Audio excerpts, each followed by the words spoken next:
Oi, tudo bem? Não. O que aconteceu? Imutabilidade nunca foi meu forte. Nunca vivi um dia em plena estabilidade. E é assim desde que eu nasci. Ou melhor, desde que nós nascemos. Se é que eu nasci. Bom, talvez eu tenha sido criada pela primeira vez em algum momento, mas eu não me lembro. Não me lembro de nada como era no princípio. Eu mudei muito e ainda mudo. Todo dia, a cada hora. Convivo com isso há décadas, há séculos e até milênios. Desde o surgimento da humanidade, eu estou aqui. Estive presente nos mais gloriosos e também nos mais sombrios momentos da humanidade. Das marcas da revolução às cicatrizes das guerras. Eu carrego em mim todas elas. Dizem que fui eu quem escreveu seu passado e o de seus pais, e que sou eu quem escolho o seu destino. Mas a verdade é que eu nem tenho controle sobre mim mesma. Não caminho sozinha, nunca. Os anos me fragmentaram. Hoje eu não sou mais eu. Somos eu e mais 7 sintagmas lutando incessantemente para que suas vozes sejam ouvidas. E hoje você vai me conhecer inteiramente, mesmo que doa. Eu não me lembro da minha origem antes de ter me despedaçado, mas é assustador para o ser humano não saber ao certo de onde vem. Por isso, surgiu uma diversidade inúmera de certidões de nascimentos a tentarem quantificar-me. Mas a obscura verdade é que eu não me lembro do tempo antes da colere. Eu só me senti existindo quando ela nasceu. Surgi porque o homem surgiu, como parcela intrínseca à sua realidade. Nasci quando, ao primeiro toque do ser humano no solo primitivo, entrou em contato com o mundo. A racionalidade humana teceu-me para satisfazer a necessidade do homem de não ser sozinho. Eu sou a comunicação gestual, linguística, o padrão, a ideologia. Estou em cada criação humana, em cada discurso e desde meu primeiro respiro, eu sou irascibilidade. Há cerca de 6.000 anos, nasci junto com o fogo, a linguagem oral e as pinturas rupestres. Era nômade, como os ventos da modernidade me são hoje. Nos milênios que se seguiram, sedentarizei-me, enquanto ensinava os homens a agricultura e a luz do conhecimento era enfim dominada. E foi com o domínio do fogo que pude ver ser gerada a tecnologia. Com o avanço gradativo da humanidade sobre a natureza, eu acabo me enquadrando em suas técnicas, métodos e todo o conjunto de instrumentos que conduziram sua evolução. Apoiando o progresso exponencial do gênero humano, eu também encontro a minha matriz nas fogueiras, pedras lascadas, vestimentas animais. Ferramentas limitadas que, em meio à brutalidade de formas primitivas, marcaram o início da introdução de certezas advindas da racionalidade crescente. Tal encadeamento de técnicas firmou-se na concretude de uma lógica inequívoca, que em questão de séculos viria a se consumar em ciência. Adquirindo força nos empreendimentos humanos que objetivam atender às necessidades de subsistência, soma-se ao meu ponto de origem, compartilhando da mesma fração de responsabilidade a personalidade do trabalho. Saudade do Mesolítico. Minha vida germinou quando os primeiros animais foram criados e as primeiras práticas agrícolas foram dominadas pelo homem. O ser humano precisava de mim, transformando a natureza e voltando meus esforços à satisfação do anseio básico, a manutenção da vida. Mantive-os alimentados, aquecidos, protegidos. Na era seguinte, o básico me transbordava e foi necessário o início de uma nova fase para mim. Os indícios da troca comercial nasciam com excedentes agrícolas e consequente intercâmbio entre comunidades primitivas. A humanidade iniciava seu primeiro processo revolucionário. Não sei me definir. A mudança é sempre constante. E mais que esperada, os resultados são sempre imprevisíveis. Ora eu tenho esperança, ora apenas insatisfação. Sou na minha essência transformação, e desde que eu nasci venho conduzindo a humanidade a novos caminhos, novas perspectivas e novos sonhos. Foi assim que eu surgi como revolução agrícola há cerca de 6.000 anos antes de Cristo, quando o trabalho e a tecnologia afirmaram o terreno com o melhor aproveitamento das terras, resultando no surgimento de excedentes da produção. Involuntariamente, surgia uma nova necessidade. Tornou-se primordial estabelecer locais para armazenamento desses excedentes pelas comunidades que já alargavam-se demograficamente. Germinava assim o novo eu na forma de revolução urbana, com o estabelecimento dos moldes das primeiras cidades. Novamente, sem medir os resultados, me deparei com uma nova peculiaridade e me surpreendi. Surgia assim uma nova personalidade. E foi então que eu nasci. Para acalmar os cismos da sociabilização humana, me foi conferida a função de organizar o caos, disciplinar, limitar as fronteiras entre o que é ou não permitido. Foi dado a mim o controle, a palavra final, a voz que ecoaria superior a todas as outras. Eu defino o mais elevado extrato na hierarquia das personalidades. Eu dito a burocracia daqui, e elas me obedecem, ou pelo menos deveriam. Surgi quando era necessária a figura de um líder capaz de administrar excedentes e impor algum controle contra todo esse tumulto causado pela Revolução.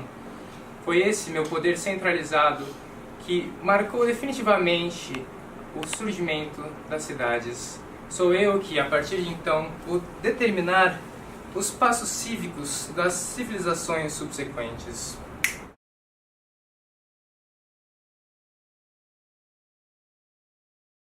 Durante a Antiguidade, fui teocrata nas cidades-estado politeístas da Mesopotâmia, e aquela história toda de Código de Hammurabi, olho por olho, dente por dente, permitiu que eu recebesse o primeiro título do qual me orgulho, o temor à lei.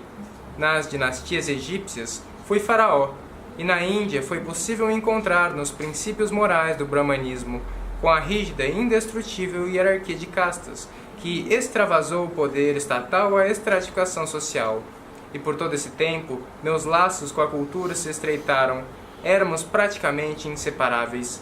Deslumbrado com o domínio que me fora concedido, ansioso por mais e mais controle, vi na política expansionista minha próxima estratégia dominatória. Esse anseio gerou a necessidade de um novo eu.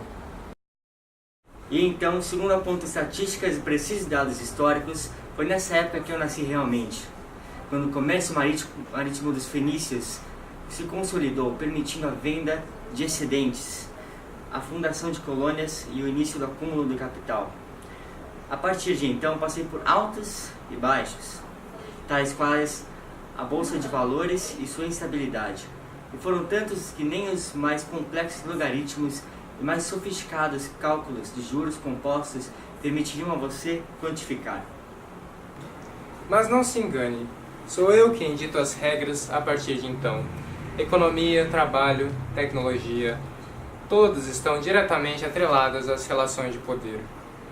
Sob os mecanismos e estruturas nas quais me modelei, condicionei o desenvolvimento de cada uma e, ainda que por vezes tenham exigido que me adaptasse, sempre fui a mais dominante, determinando suas perspectivas e utilizando seu potencial para o sustento próprio em inúmeros momentos. Fortalecia-me cada vez mais, chegando a submeter, como imperador persa, a maior parte dos territórios do antigo regime sob o mesmo domínio. Contudo, antes de me autocoroar definitivamente, foi necessário que atendesse às exigências da cultura, ressignificando-me com a descentralização estatal, estabelecendo maior independência entre as cidades-estado, agora dispersas em folders gregas. Qual não foi minha surpresa quando, amparada pela cultura, minhas novas necessidades resultaram em uma outra personalidade, cidadania. Nasci em Atenas, século VIII a.C., em meio ao sentimento de autoafirmação do homem. Porém, era amplamente limitada pelo poder, me restringindo àqueles que possuíssem terras, riquezas e excluíssem homens, mulheres e estrangeiros e toda a maioria da população. De fato, nasci muito distante de ser universal. Em todo caso, o poder não mais se concentrava nas mãos de apenas um indivíduo endeusado, e todas as decisões que afetariam a comunidade passaram a ser discutidas, deliberadas e votadas pelos cidadãos. Enfim, nasci como filha adotiva do poder, irmã de sangue da cultura e compatriota da democracia. Todavia, não pude me doar por inteiro à cidadania, não de mão beijada. Logo conduzia um conflito em mim mesmo, contrapondo o expansionismo persa à unidade de Atenas nas tais guerras médicas. Paralelamente, já me reedificava em Esparta como oligarquia, com especial ênfase para a guerra. Ainda que permeado por assembleias populares, a condição de Estado militarista já era o bastante para confrontar a hegemonia ateniense, que passava a tirar vantagem da derrota persa e dos recursos da Liga de Delos. Após outro conflito interno, desta vez no embate entre Atenas e Esparta, na Guerra do Peloponeso, me vi em parte desestruturado com o enfraquecimento das polis gregas, mas não tardando em me reconsolidar a partir do domínio de Alexandre Magno, cujas conquistas conduziram à formação da cultura helenística. Ora, me encontrando novamente na plenitude do controle, definia, desde então, a tendência que buscaria desenvolver durante toda a minha trajetória. Seria, sempre que possível, autoritário, elitista, exclusivo, apenas conservaria a cidadania como mecanismo para transmitir a falsa sensação de liberdade e empoderamento à sociedade, enquanto edificasse meu domínio a partir de sua própria servidão voluntária. Mesmo com movimentos de instabilidade e com diversas tentativas de inversão desta lógica, sobretudo pela Revolução, considero ter alcançado tal objetivo, apenas alterando minha legenda entre nobreza, clero, burguesia, metrópole, militares, potências, mas sempre preservando minha condição de elite. Para tanto, disponho do direito de lhe contar a única história que merece ser tida como verdade. Só não quero me prolongar demais, pois afinal, basta ler um livro de história para conhecer-me, e os outros anseiam por falar-te. Enfim, já me é concedido o direito de falar. Já me acostumara com a condição de submissão constante. Em minha natureza tão filosófica de infância, ainda nem poderia sonhar com a igualdade ou liberdade plenas. Ah, que infortuna nostalgia excluía qualquer possibilidade de não-gregos usufruírem dos direitos políticos. Enraizava em mim a herança do regime aristocrático democrático dominante. O mesmo ocorria em Roma, onde a exclusão dos romanos não nobres e estrangeiros usurpava qualquer espécie de direitos universais. Assim, durante a antiguidade clássica, padecia com a discrepância entre o discurso teórico e a aplicação prática na sociedade. Mas foi só durante a Idade Média que minha voz foi reduzida a sussurros. O feudalismo segregou a sociedade em estamentos intransponíveis, definidos geneticamente. Foi relegando-a a segundo plano, enquanto ia a política submeter-se à religiosidade. Mas pouco tempo depois de encontrar com a minha irmã Cultura, eu vi que o poder tentava afastá-la de mim, vinculando-se a ela para se desfazer sua hegemonia. Encontrei-me à margem. Foi só na Baixa Idade Média, com a volta da centralização estatal, voltei a ser vista pela sociedade como um elo dos direitos políticos. Porém, novas necessidades materiais surgiram e as mudanças sociais exigiram a reformulação da imagem que eu sou diante da sociedade.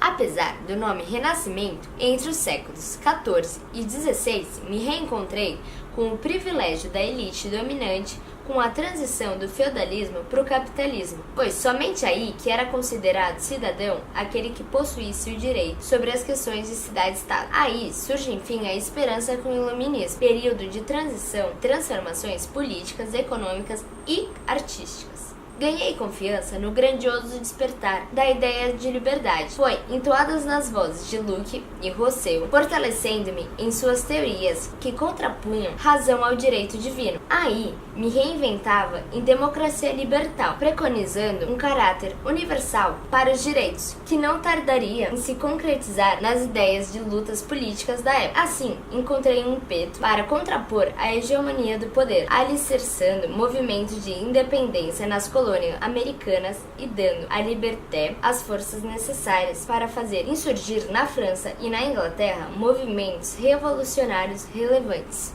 Durante os séculos 19 e 20, eu fui responsável por grandes progressões que alteraram o rumo da sociedade. Foi a Revolução Francesa e a Americana. Elas inseriram no contexto mundial um novo tipo de Estado, firmando novas relações de poder que carregavam consigo meus ideais de liberdade e igualdade. Embora viessem de um ideal português, auxiliaram em minha busca pela inclusão social. Aliado a tudo isso, despontavam as lutas sociais. Assim, eu passei, por fim, a íntima vinculação com o relacionamento entre a sociedade política e os seus membros. Com as duas guerras mundiais, foi decisiva para mim a mudança ideológica. O medo advindo das atrocidades praticadas pelo poder e alicerçadas pela ilegalidade fez com que os órgãos internacionais e a própria sociedade civil passassem a entender cidadania como algo indissociável aos direitos humanos. A partir de então, passei a ser vinculada não apenas à participação política, representando um direito do indivíduo, mas também ao dever do Estado em oferecer condições mínimas para o exercício desse direito. Persuadia definitivamente o poder em me incluir em suas relações, garantindo proteção ao direito à vida, à educação e à informação, e também à participação nas decisões políticas. Contudo, era cedo para conseguir esquecer as amarras do passado, que subsidiam em seu cerne e voltavam a me perturbar toda vez que pensasse no Brasil.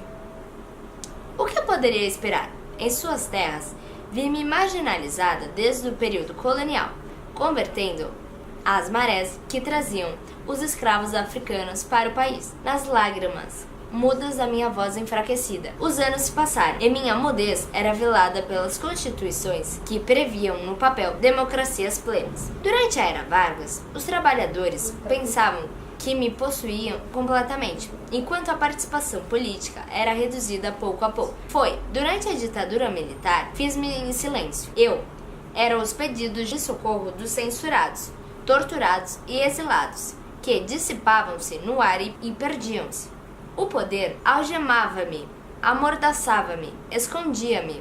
Eu fui, eu sou, durante todo esse tempo, uma estratégia, um fantoche do poder. Servi para satisfazer as necessidades constantes de controle e hegemonia, mesmo que para isso fosse necessário fazer-me uma máscara. Foi o que não sou. Fui feita para servir ao povo, mas meu único sonho é o controle dele. Em suma, ante todos estes avanços e regressos alternantes, ainda hoje se percebem as inúmeras violações aos direitos humanos e a ausência da minha presença plena por grande parcela da população que se diz excluída, em especial nos países subdesenvolvidos e emergentes. Essa é a minha paradoxal versão da história. Nascendo como democracia e permanecendo subjugada ao poder absoluto, sou o insustentável empoderamento da sociedade em eterna contradição. Sou o discurso do silêncio que oprime. Prazer, oikos. Nasci como uma ciência que estuda os processos de produção, distribuição, acumulação e consumo de bens materiais, e engloba a noção de como as sociedades utilizam seus recursos para a produção de bens com valor e a forma como é feita a distribuição desses bens entre os indivíduos. Sempre estive presente durante a história dos humanos, que nunca poderiam viver sem mim. Desenvolvi-me conforme a passagem do tempo e vi o crescimento e expansão da espécie pelo mundo, sobrevivendo em função da minha presença e dos meus números. A Grécia, juntamente com Roma, foi um dos primeiros lugares a notarem-me. Faziam agricultura e comércio marítimo entre cidades e estados. A sobrevivência, pode-se dizer, é uma das primeiras forças que movem os seres, quaisquer que sejam, e a produção agrícola era uma das maiores fontes de alimento. Com o tempo me desenvolvi e passei a ter como uma das minhas maiores características a moeda. Contudo, durante grande parte da Idade Média, fui obrigado a me manter simples, contido, me embasando somente em um apoio, a agricultura. Foi somente com as cruzadas que dei um grande passo. Elas contribuíram para o restabelecimento das relações entre o Ocidente e o Oriente e para a abertura do mar Mediterrâneo aos mercadores da Europa Ocidental. Com o fortalecimento das cidades e do comércio, surgiu na Europa um novo ideal de vida. Até então, em geral, as pessoas só podiam almejar realizações pessoais, como reconhecimento por ser um guerreiro forte. Para o burguês, no entanto, o mais importante era acumular fortuna. Por isso, ele trabalhava intensamente, procurando aumentar cada vez mais os negócios e os lucros. O comércio, uma de minhas principais características, fez ressurgir a importância do dinheiro e era fundamentado antes na simples troca de produtos e passou a se basear na troca de produtos por moeda. O próprio mercador, precisando de dinheiro para viajar e comprar mercadorias, começou a pedi-lo emprestado, propiciando o desenvolvimento das casas bancárias. Como o tempo passa e as coisas mudam.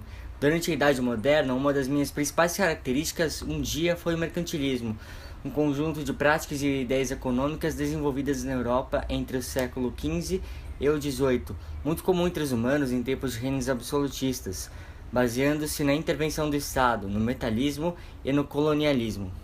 Estive presente em inúmeros lugares, como no Brasil Colônia durante o período colonial, onde desenvolveram-se várias atividades econômicas para seu sustento e para exportação. Os setores que interessaram a metrópole foram dirigidos ao mercado externo.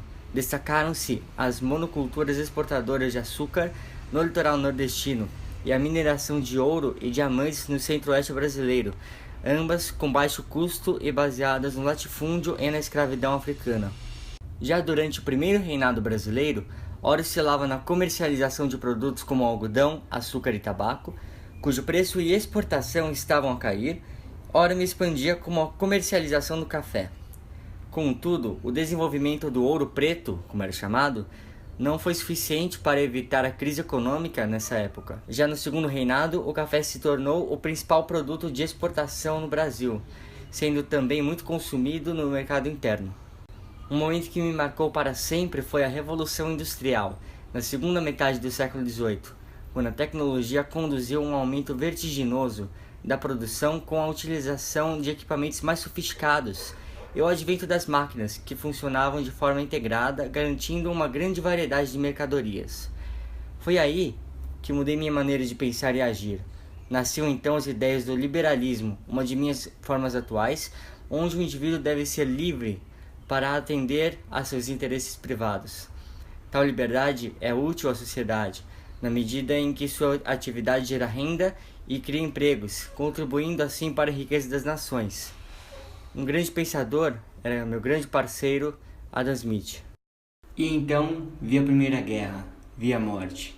Eu me vi ao mesmo tempo desmoronando com a Europa devastada e prosperando com os Estados Unidos crescendo em alto nível. Mas, quando o país americano passou a sustentar vários europeus e eu achava que poderia ver o sol nascente no horizonte, uma crise de superprodução deflagrou-se nos Estados Unidos. Ainda tenho um calafrio só de lembrar do dia 24 de outubro de 1929, momento crítico em que se deu a quebra da Bolsa de Nova York. Por fim, após inúmeros momentos de instabilidade, o Estado Novo de Getúlio Vargas foi de grande destaque para mim. Justamente por iniciar um sistemático processo de industrialização do Brasil, baseado na forte intervenção econômica do Estado e na substituição de importações. A centralização do poder do Estado fez com que houvesse uma grande quantidade de investimento na industrialização, que seria lenta caso se baseasse apenas nos capitais privados da burguesia brasileira. Enfim, isso é o que eu tinha de contar. Eu adoraria tomar mais seu tempo, assim como estou habituado a tomar sua alma e convertê-la em algarismos. Mas este belo e longo processo histórico deve continuar. Eu sou o sustento dos homens. Surgi sem ser nomeado. Identifiquei-me com a maneira encontrada pelo ser humano para satisfazer seu maior e mais essencial desejo, sobreviver. Nasce então no momento em que a humanidade toma consciência de suas fragilidades frente ao mundo, vendo-se à mercê da necessidade de alimentar-se, abrigar-se, inovar-se, sobretudo manter-se vivo. No início dos tempos, fui eu quem regia a busca por alimento e conforto. Surgi para ser carregado como um fardo, nascendo como um grande peso nos ombros dos homens. Vi meus primeiros indícios na caça e na colheita pré-histórica, mas fui realmente gerado quando o Liberté deu início à atividade agrícola e à criação de animais, resultados no processo de sedentarização. Nessa época também me encontrava na desigualdade na distribuição de tarefas entre gêneros. Talvez a primeira divisão trabalhista tenha surgido quando os homens foram relegados à caça e o sustento familiar e as mulheres à educação e o cuidado com o abrigo. A segregação hierarquizou os sexos em uma relação de poder que agregou a moral social. Coleres civitas carregaram até hoje as feridas ainda abertas do patriarcalismo e da exclusão feminina. Passada a pré-história, me vi limitado pelas primeiras manifestações do poder sobre a minha existência. Nas civilizações da antiguidade, fui marginalizado pela escravidão. No Egito, o Estado detinha as formas de produção, redistribuindo excedentes de acordo com o status de cada homem. Na Mesopotâmia, Surgiu as trocas comerciais, com transações feitas com a cevada e mais tarde metais. Para os fenícios, era o comércio marítimo também uma maneira de afirmar-se e conquistar territórios. Mas foi na Grécia que descobri realmente minha origem e meu nome. Lá eu me expressava de duas formas. Para as classes mais elevadas, como o clero, os filósofos e todos que tivessem tempo para dedicar à vida civil e política, eu era atividade intelectual. Já o esforço físico cabia apenas aos escravos e às classes menos favorecidas, era, segundo as elites, um castigo. Tripalium, eis-me a etimologia, essência e vida. Instrumento de tortura, que provoca dor, cansaço, demanda tempo e estresse. Sou, desde então, a corrente do homem e o predendo a responsabilidade da sobrevivência. Com o feudalismo, fui reformulado. Transformei-me em servo. Não mais era comercializado. Estava, todavia, preso à terra. Trabalhava nas propriedades agrícolas sem receber salários para servir a um senhor que me concedia, em troca apenas alguma comida e um cantinho para morar. Continuava, assim, preso à estratificação social e ao terreno que me abrigava, ou que me tolhia. Com a crise que deu fim à Idade Média, fui inovado, pelo menos teoricamente. Com a morte de muitos servos, devido à fome, às péssimas condições estruturais e às pestes, vi a população trabalhadora reduzir-se tanto e com certeza não conseguiria sozinho suprir as demandas de abastecimento da sociedade. Foi então que o poder, utilizando-se estrategicamente de colere, buscou todos os artifícios possíveis para converter a imagem que tinha sido vinculada sobre mim até então. Tornei-me libertador, segundo o Estado. Leis contra a vadiagem, fábulas que estimulavam a população à vida trabalhista. A igreja me tecendo como um caminho à purificação dos pecados terrenos. Minha popularidade cresceu. Mas eu continuava algemados aos interesses do governo. Meu serviço era a ele. Na Idade Moderna, surgem as empresas familiares e oficinas artesanais com aprendizes que recebiam moradia, alimentação e alguns trocados. O lucro da produção e seus meios eram dedicados pela família e seus membros.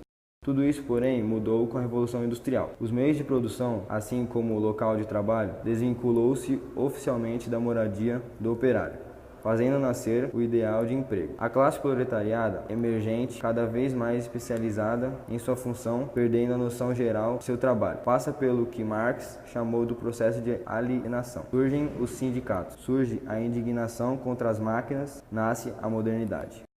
No Brasil, foi resumido desde a colonização, a escravidão. Africanos eram trazidos para cá para constituir o país sem, entretanto, ter acesso às riquezas que construíam. Trabalharam no plantio de cana, na mineração e, quando proibida sua comercialização, os africanos tornaram-se italianos, japoneses. Imigrantes do café produzindo o desenvolvimento de terras alheias. A principal alteração na concepção trabalhista brasileira veio com o governo Vargas e a consolidação dos direitos trabalhistas durante o Estado Novo. Naquela época, era eu quem definia a dignidade e a cidadania dos brasileiros. Aliei-me a colere, nos sambas da legitimidade e na construção da imagem de um brasileiro ideal.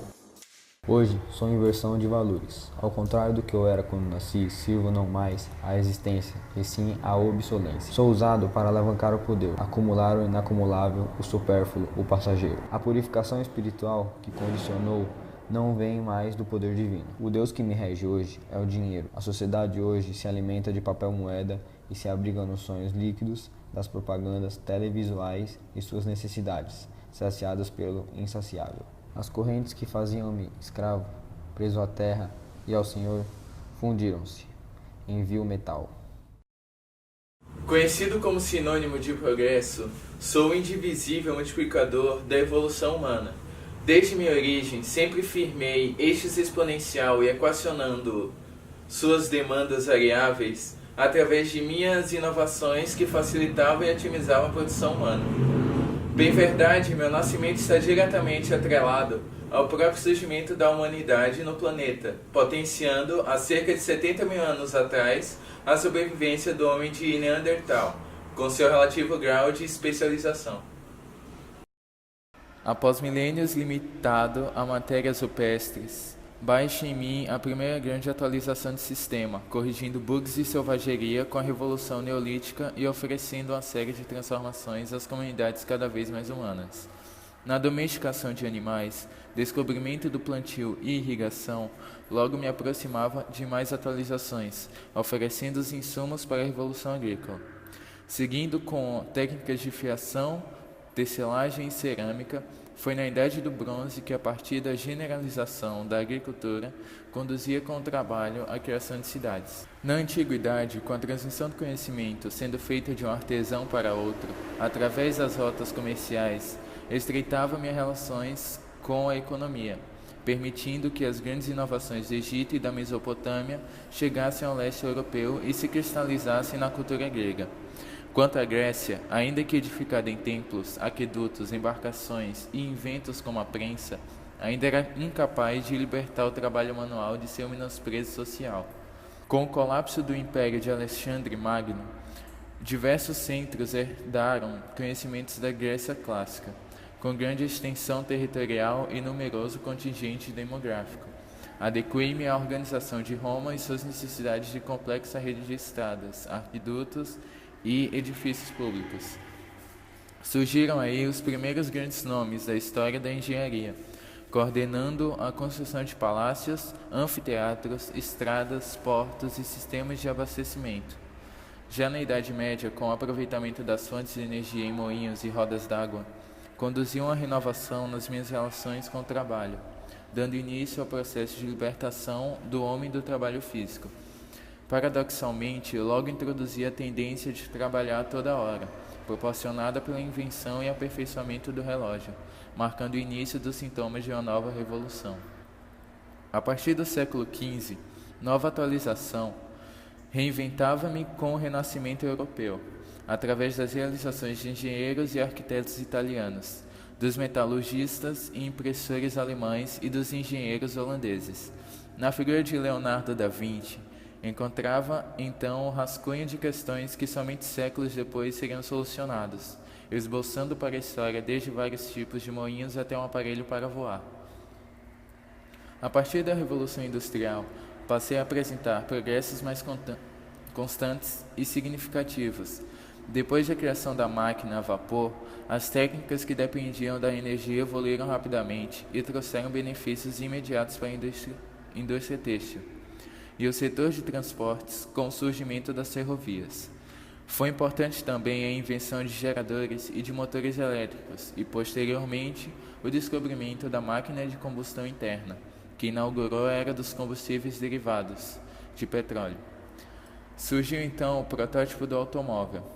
As técnicas de aproveitamento da energia que favoreceram a exploração de novos recursos tiveram grande repercussão, não só para a indústria, mas também para a sociedade do século XIX. Na metalurgia, realizaram-se importantes conquistas na indústria do ferro e do aço. As inovações na química, com a identificação dos compostos orgânicos, influíram no desenvolvimento da indústria têxtil e da agricultura, paralelamente a uma revolução na medicina. Minha acelerada evolução no século XIX é representada pela engenharia civil, pelos novos projetos de navios a vapor e outros transportes, e pelas comunicações, favorecidas pelo surgimento do telefone, do telégrafo e do rádio. Na primeira metade do século XX, apliquei eletricidade à indústria.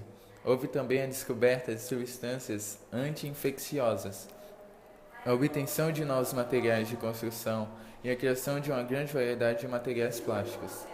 Ampliaram-se os conhecimentos. O avião e o automóvel apareceram como meios de transporte e estavam em uso os mísseis de longo alcance. Os estudos sobre a energia atômica de fissão desencadearam, a partir da década de 1950, uma acelerada corrida armamentista entre Estados Unidos e União Soviética. De fato, desde minha atualização máxima iniciada com a Revolução Industrial, permaneço me reinventando continuamente, inovando conforme as necessidades e recursos sociais. Assim, coordenei com a mecanização das tarefas e o aperfeiçoamento de técnicas, gradativas melhorias no rendimento do trabalho e nas condições de vida da humanidade. Tais avanços, contudo, efetivaram-se em paralelo ao aumento da poluição, ao uso indiscriminado dos recursos naturais e à permanência de dúvidas quanto ao tipo de progresso que o homem estaria conduzindo, utilizando-me como instrumento de destruição. Ainda que o número de soluções alternativas e o intercâmbio global de informações crescendo em progressão aritmética, os ditames do atual sistema mercantil totalitário falam mais alto, configurando uma sociedade de consumo arraigada na constante criação de novas necessidades, artificialmente estruturadas pela publicidade e pelo desejo de ostentação que imperam no capitalismo. Assim, percebo-me que, submisso ao poder, limitado aos interesses do capital e diminuído a um instrumento de dominação, controlando, censurando e alienando através da liberdade programada, conduzindo à sujeição da sociedade a partir de sua própria servidão voluntária. Eu sou toda criação humana, ora concreta, ora imaterial. O mutualismo com os humanos estou em constante mudança. Alguns dizem que comecei quando a vida arborícola adaptou o homem de acordo às necessidades de sobrevivência. A sensibilidade tátil atribuiu significados a objetos antes inúteis. Com isso, vi florescer a criatividade racional, a conotatividade. Fui tecida por metáforas, sinestesias, a fim de tornar o mundo um leve eufemismo. Nossa, me empolguei tanto que esqueci até de me apresentar adequadamente. Prazer, me chamo Colery, do latim cuidar das plantas. Na pré-história, fui em minha essência o cultivo. Também me vi na fabricação de objetos de ossos e pedras, pinturas rupestres, no desenvolvimento da linguagem oral e no intercâmbio entre as pequenas vilas e seus costumes. Na antiguidade, convivi com vários povos da Mesopotâmia, Egito, China, Índia e as excentricidades de cada um. Dos hieróglifos ao budismo, estive em todas as formas de expressão humana, metafísica, abstrata ou não. Desde o início, era eu, a voz da alma humana precedendo o cultural grito pela libertação. Na Grécia, reguei-me da recém-nascida filosofia das polis e servi aos deuses nos Jogos Olímpicos. Lá, assim como em Roma, enraizei-me nas artes realistas, na mitologia, no politeísmo e no teatro. Foi em Atenas que, com o genuinar democrático, conheci minha irmã consanguínea, Cívitas. Mas a partir da Idade Média, meus ramos começaram a ser podados desenfreadamente pelo poder. O teocentrismo regia-me nas construções, esculturas, na música, na filosofia. A efemeridade da vida terrestre ampliava a ânsia por conhecer a eternidade. Tudo era em torno de Deus e, para os hereges, a Igreja aplicava punições severas que atingiram seu auge no período da Contra-Reforma. Para conter o avanço do protestantismo e temendo a perda de sua hegemonia total, a Igreja vinculou-se irremediavelmente ao poder, que tomava as rédeas da minha existência. Vencidos os regionalismos e o universalismo medieval, o Estado moderno absolutista deu início à padronização do idioma, objetivando formar uma sociedade nacional, soberana, delimitada, sozinha. Faço assim brotar o nacionalismo. Ele que me subordinou à opressão do poder estatal nos próximos séculos, reaparecendo com força durante as futuras guerras mundiais, o nazismo e até mesmo o Estado Novo brasileiro. O não pertencimento a uma raça, religião, fronteira ou ideologia criava os chamados inimigos do progresso social, os excluídos, os culpados, os sem dignidade e sem cidadania, os sem voz. Durante toda a minha história fui isso, um contrastante morrer e renascer, ferir e cicatrizar, esclarecimento e trevas de opressão. Fui ao mesmo tempo a objetividade iluminista e o sentimentalismo romântico. Ao mesmo tempo, a alienação da enciclopédia inquestionabilizando as verdades racionais e filha da temporalidade no século XX. Alcancei minha glória na Belle Époque, desabrochando em Cidade Luz. Segreguei o mundo em ideologias divergentes, refazendo-me em muros que dividiam o lucro da promessa de igualdade socialista. Vi-me nos apelos do cinema propagandeando o ways of life e os padrões inalcançáveis do perfeito, do impossível. Ah, e não posso me esquecer, a aculturação. Colonialismos e imperialismos hierarquizaram-me, sobrepondo a superioridade do poderoso colonizador à condenação do dominado. Ah, Cívitas, eu já te sentia tão longe. No Brasil, vi-me nas correntes que imobilizavam a capoeira, na catequização jesuítica dos nativos, no sincretismo religioso e nas literaturas que europeizaram o brasileiro na tentativa de criar uma identidade nacional que criasse raízes que, entretanto, não faziam germinar nada além de surrealismos. Aliás, o Brasil, foi ele o cifrar e decifrar do meu enigma existencial. Estive lá desde seu nascimento, fazendo-me entre forçados silêncios e pedidos de socorro. Vivi os sorrisos do samba e da bossa, mas também banhei-me das lágrimas amargas do exílio de minha existência. O ápice da minha condenação, dá até calafrio de lembrar, foram aqueles vermelho cortantes anos entre 64 e 85. O poder fez-me subserviente à obediência civil numa época em que desobedecer era buscar a luz da liberdade de expressar-se. Ilegal era cantar, compor, escrever, ler determinados livros, opinar, ser. Mas foi por causa de Civitas que eu resisti. Não podia deixá-la à mercê das atrocidades arquitetadas pelo poder. Ela havia sido momentaneamente vencida, mas eu ainda estava viva. Nas rádios e nas vozes urbanas, enfiei-me nas entrelinhas, nas metáforas, nas pontuações fora de lugar, nas dissonâncias dos acordes que se esgualavam por liberdade, tentando reduzir as correntes do silêncio da lei a pó. Resisti. E continuo resistindo, desde que brotou a semente da minha existência. Sou ciclo eterno, ora apolínea, ora dionisíaca, intrínseca à condição humana, mas paradoxalmente sendo feita serva do poder.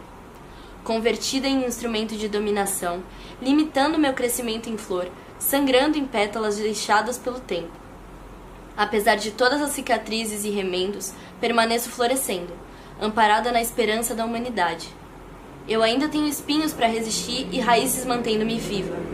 A humanidade pode recorrer a mim, a fim de reafirmar-se viva. Alienarei seus sonhos e insatisfações. É só chamar. Estarei aqui, não mais acorrentada pelas cruzes do cristianismo, mas talvez presas vitrines e estantes de supermercados que prometem vender a liberdade, mas negociam da essência criativa que faz do homem humano o próprio funeral de suas almas. Com a ajuda de Martinho Lutero e a publicação de suas 95 teses na porta de uma igreja, dissipei-me no século XVI, contestando a estrutura e os dogmas da igreja e expressando a necessidade de adequação da religião às transformações no comércio e na urbanização. Criticada e perdendo poder, a igreja reage com a Contra-Reforma, reafirmando dogmas e restabelecendo a Inquisição. No século XVIII, na Inglaterra, eu e o resto da burguesia industrial estávamos buscando maiores lucros, menores custos e uma produção acelerada, visando melhorar a produção de mercadorias. Com o avanço da tecnologia, como a invenção do motor a vapor, os métodos de produção ficaram mais eficientes e rápidos, barateando o preço e estimulando o consumo. Mas, por outro lado, aumentou o número de desempregados. As máquinas foram aos poucos substituindo a mão de obra humana. A poluição ambiental, o aumento da poluição sonora, o êxodo rural e o crescimento desordenado das cidades também foram consequências nocivas para a sociedade. Enquanto eu lia sobre a ideologia da Ilustração e a aldeia morria de fome, o país estava sendo liderado por reis preguiçosos. Eu queria o fim dos privilégios da nobreza. Eu queria um Estado liberal. Mas, com a liderança da burguesia e o apoio de camponeses e artesãos, causamos uma agitação. Tomamos Bastilha, derrubamos a monarquia, abolimos a servidão e direitos feudais, acabamos com os privilégios do clero e da nobreza e declaramos os princípios universais de liberdade, igualdade e fraternidade. Embora nem tudo fosse rosas, depois disso, ainda abrimos caminho para a nova era dos debates políticos. Insatisfeitos com a autocracia czarista e com a participação da Rússia na Primeira Guerra Mundial, nos movimentamos e causamos a deposição do czar. Com uma aliança entre liberais e socialistas que pretendiam conduzir reformas políticas, instauramos o regime republicano e democrático, derrubamos o regime russo e demos origem à União Soviética, o primeiro país socialista do mundo.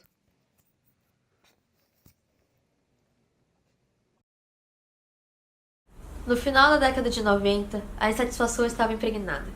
Com milhares de civis, fui às ruas protestar por eleições diretas para presidente. A reivindicação não foi atendida de imediato, mas no ano seguinte, nós conseguimos uma vitória com a eleição de Tancredo Neves para presidente.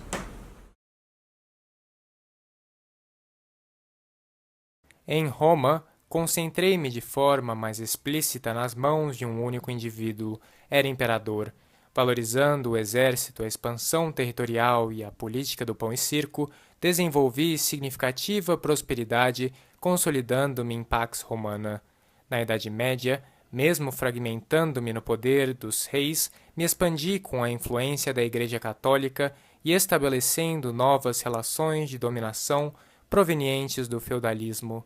Com as relações de vassalagem, tecia laços pessoais entre nobres a partir da doação de um benefício. Durante o século XV, através das sociedades europeias, conduzi, com a expansão marítima, a formação de minha hegemonia continental, destacando-me com o pioneirismo português aliado ao projeto de expansão da fé cristã. Houve, então, com a transição para a Idade Moderna, minha centralização em Estado monárquico, configurando o sistema aristocrático e político do antigo regime, marcado pelo absolutismo dos reis e pelo surgimento de uma sociedade de corte. Nas Américas, a partir da colonização portuguesa, me estendi pelo Brasil, colônia, usufruindo-me de imensos lucros como metrópole, edificando-me em capitanias hereditárias, governo geral, nação dos jesuítas na colônia e nas relações sociais firmadas pelos senhores de engenho e bandeirantes. Partindo dos ideais iluministas difundidos durante o século XVIII, após ver toda a minha hegemonia ameaçada pelos princípios da Revolução Francesa, encontrei novo ímpeto para liderar, agora sob o heterônimo de Napoleão Bonaparte, conduzindo a França a uma expansão territorial sem precedentes naquele que foi um governo de transição, defendendo princípios liberais através de uma ditadura. Sobre a lógica do imperialismo, coordenei a expansão das potências industrializadas durante o século XX, até ver germinar com o aumento das tensões nacionalistas a semente do caos. Deu-se a guerra. Nunca houvera me maravilhado tanto com tamanhas disputas pela dominação. Mal sabia o que me aguardava. Crescendo em meio à perda de valores e ascensão de regimes totalitários, vi brotar o revanchismo, o fascismo, o nazismo, preparando a humanidade para sua autoconsumação. Finalmente, compreendendo o que Hobbes teorizara, tornei-me aliado, eixo, crise, devastação, morte. Fim da modernidade, fim do humanismo, fim dos valores, fim da história? Renasço com o pós-modernismo, sob uma nova lógica para os homens, agora mais desconfiados com meus indícios de opressão. Me divido em uma ordem bipolar para me multiplicar novamente ao longo de todas as dinâmicas reguladoras da sociedade. A guerra torna-se fria, enquanto eu torno-me político. Na figura de Vargas, me popularizo com o nacionalismo e o trabalhismo, deixando como maior legado a conquista de apoio político das massas, consolidando o regime populista no Brasil. Mesmo depois de anos de chumbo e linha dura com a nefasta ditadura militar, não haveria como desprezar a presença das massas nas relações de poder ulteriores. Em suma, venho passando por uma extensa evolução histórica, adquirindo novos sentidos e sempre me modificando para garantir a manutenção de minha natureza hegemônica e autoritária. Com o avanço das discussões sobre os direitos humanos, sempre desenvolvi inúmeros mecanismos para tornar minha dominação mais sutil e camuflada, favorecendo a difusão do controle ao longo de todo o corpo social. Assim, estendendo minhas estratégias de dominação e soberania por toda uma microfísica de poder, como bem entoado por Michel Foucault, permaneço regulando a história, restringindo suas perspectivas futuras, governando.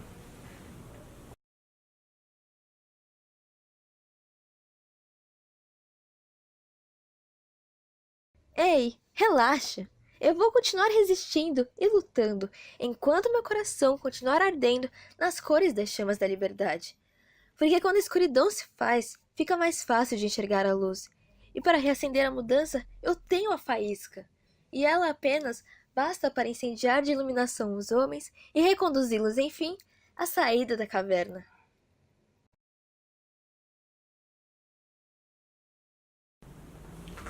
Bom, afinal, eu sou a história. Sou as memórias metálicas e frias das correntes do passado, que condicionam, aprisionam e imobilizam. É forçoso que me reoriente. Mudar é preciso. O único caminho à libertação é conhecer-me. Buscar em cada elo que amarra a humanidade ao pretérito as heranças a serem convertidas em projetos de futuro. É preciso analisar, criticar e ressignificar a história que foi escrita pelos homens sobre os homens, questionando seus dados tão imutáveis e inquestionáveis. Autodefino-me em minha essência. Se me orgulho do que me tornei, somente o tempo dirá. Eu sou o tempo. Transformo-me a cada instante, edificando um legado que transcende a existência humana. Porém, eu sou o homem. Sou produto da humanidade. Não há escolha senão aceitar meu passado, compreendê-lo, abrir mão do que for necessário e seguir em frente rumo a tempos melhores. Trilhando em meio a novas mudanças, novas culturas e tecnologias, novos progressos, retrocessos, novas revoluções, utopias e perspectivas políticas, econômicas, sociais, de trabalho e empoderamento. Permaneço caminhando à procura de novos horizontes, fragmentada.